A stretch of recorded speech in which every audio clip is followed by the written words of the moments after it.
Traditional marriage is like the socialism of sociosexual dynamics, right?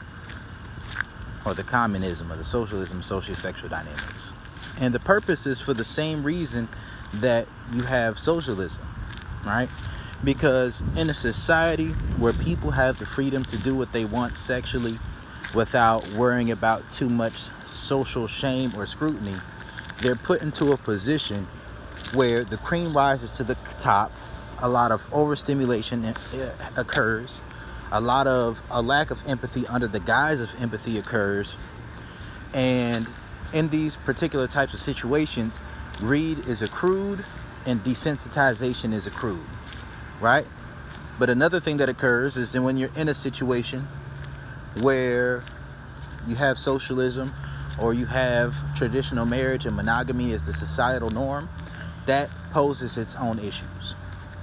It poses its own issues through duplicity, through people lying about what it is that they want, or the government lying about what it is that they want, while there are still people who are benefiting from the nature of the beast, right? But the reason why people do things this particular way is for this purpose, right? For this particular purpose. Hold up, wait a second. In a society where all the cream rises to the top, there is strength in numbers.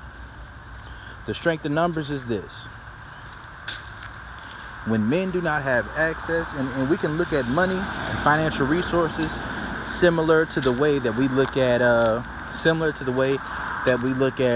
women as a sexual resource. Women are sexual beings. They have sexual agency. They have their own desires, their own needs.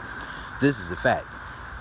But if we're looking at it from this perspective, if there aren't enough women to go around, then the men who do not have women, they become violent.